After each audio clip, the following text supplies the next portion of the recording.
তুমি যে আমার কথায় দেখা করতে রাজি হয়েছ। নিখিল, তোমার সাথে আমার একটা ইম্পর্টেন্ট কথা আছে।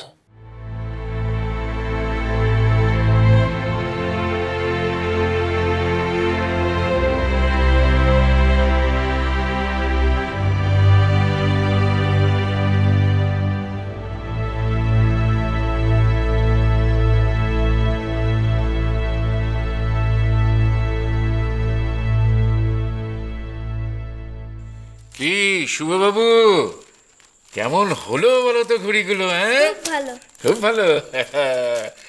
হ্যাঁ, ভালো তো হবে। এই শুভ, এই রে, সন্ধ্যা হয়ে গেল, মুখ হাত পা ধুসনি, দুধ খাসনি, কখন পড়তে বসবি বলতো? কি করছিস? সব কি হচ্ছে?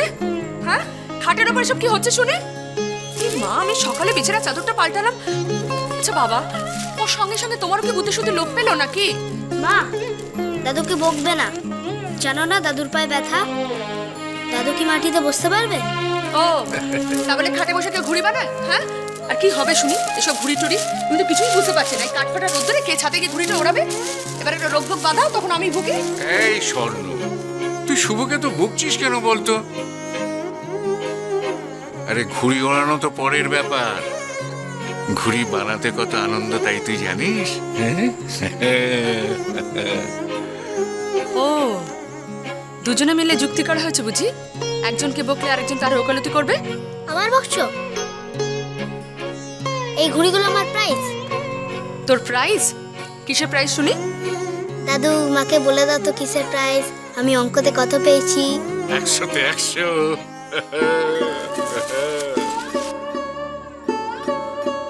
সত্যি? তুই অঙ্কে 100তে 100 পেয়েছিস? স্কুল থেকে ফিরে আমি বলিসনি কেন? মা,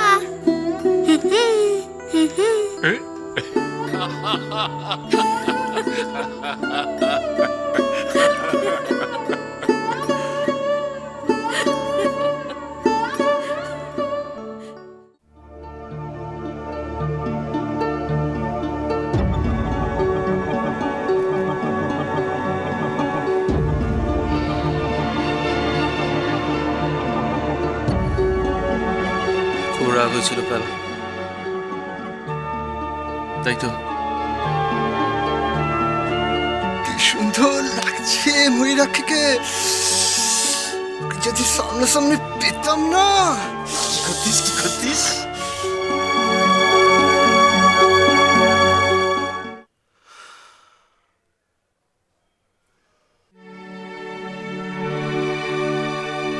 না, অ্যাকচুয়ালি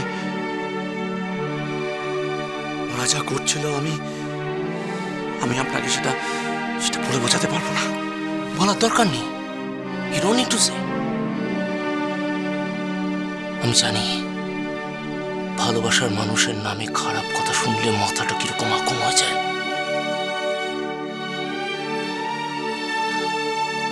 কিন্তু দেখো নিখিল, এই সাধারণ মানুষের ভালোবাসা, পাগলামি, সমর্থন, এইগুলোর জন্যই তো ময়ূরাক্ষী আজ স্টার। দেখো নিখিল, এই সাধারণ মানুষের ভালোবাসার পদ্ধতিটা হয়তো ভুল, আপত্তিকর, কিন্তু একটা কথা বিশ্বাস করো, তারা ময়ূরাক্ষীকে জেনুইনলি ভালোবাসে। Yeah.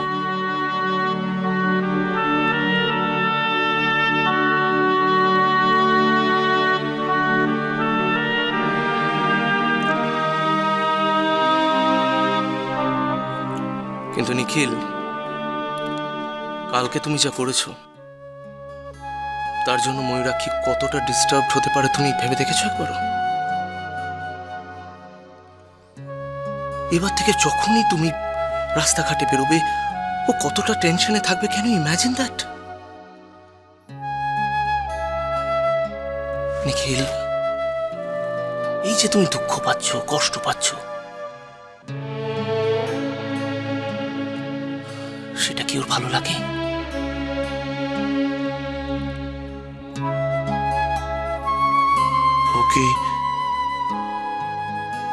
ও কি আপনাকে কিছু বলেছে?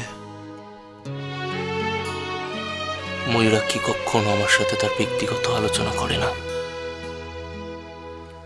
তাহলে তাহলে আপনি এসব কথা কি করে জানলেন? আমার অভিজ্ঞতা থেকে।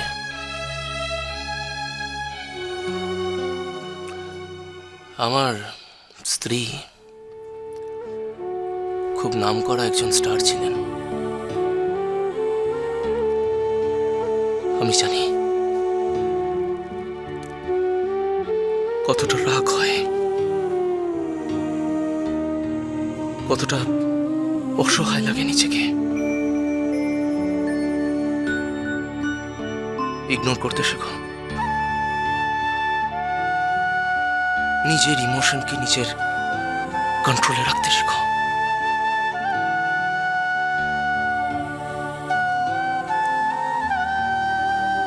দেখো নিখিল, স্বামী স্ত্রী সম্পর্কের মধ্যে ভালোবাসা, বিশ্বাস, এটাই শেষ কথা। সে তোমার স্ত্রী একজন স্টার হোক বা একটা সাধারণ মেয়ে।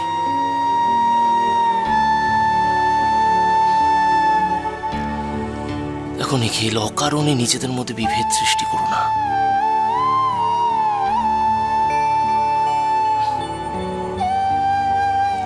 ময়ূরাক্ষীর জন্য কত মানুষ পাগল বলতো।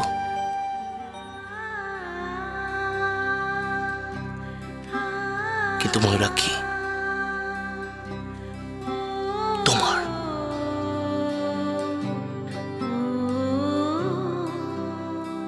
শুধু তোমার। আর কি চাই?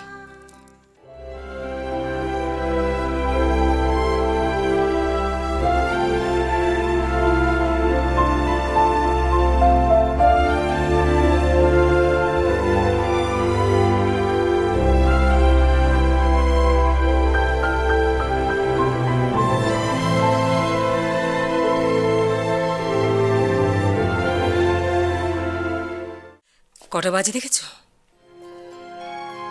নিখিল মৌরি এখনো বাড়ি ফিরলো না।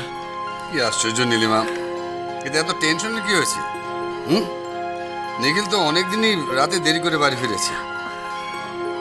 হ্যাঁ,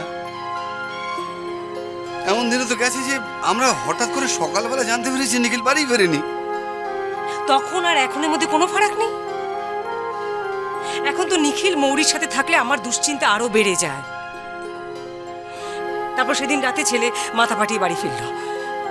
এখন নিখিল একা বাড়ির বাইরে বেশি রাত করে থাকলেও আমার ভয় করে।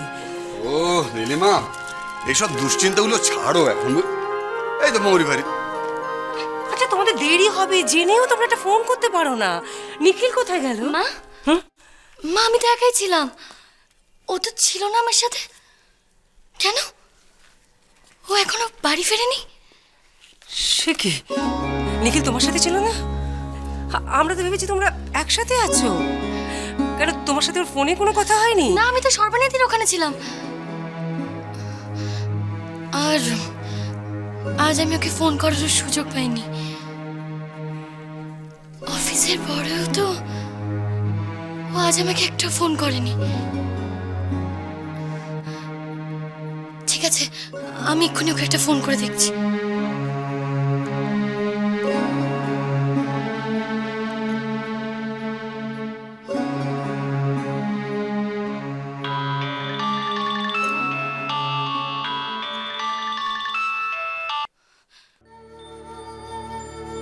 কোথায় ছিলে তুমি? সবাই তোমার জন্য চিন্তা করছিল। কেন, চিন্তা করার কি আছে?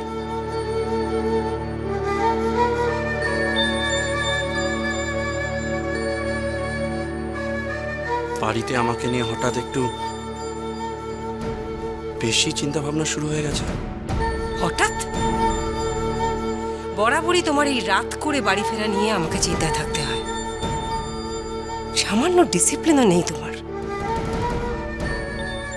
অনেক রাত হয়েছে, কে নাও। Good night. Good night.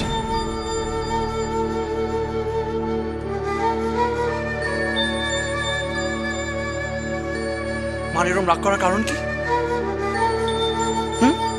আমার এই বয়সে এখন আমি কখন বেরোবো, কখন আসবো, এসব আমাকে বলে যেতে হবে মাকে? এতদিন তো বলিনি কখনো। আচ্ছা, ছেলে মেয়েদের জন্য বাবা আমার দুশ্চিন্তা হবে না নিখিল? এখন তোমরা এই কথা বুঝতে পারবে না, যখন তোমাদের নিজেদের ছেলে মেয়ে হবে তখন তোমরা এটা নিশ্চয়ই বুঝতে পারবে। আর যতই বয়স হোক তোমার, আমরা কিন্তু সারা জীবন তোমার ভালো মন্দ নিয়ে কনসার্ন থাকবই। বাবা মার কাছ থেকে এই অধিকারটুকু কেউ কেড়ে নিতে পারে না নিখিল।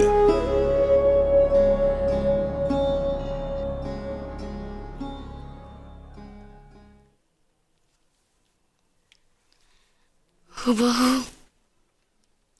দাদুর কথা বাবা। দাদু অন্যমনস্ক হওয়া মানেই আপনার কাকার কথা মনে করা, আর রমনি সোনা পিসির কাছে বকুনি খাওয়া। আর বকুনি খেলেই দাদু সব সময় এই কথাগুলো বলতে থাকে।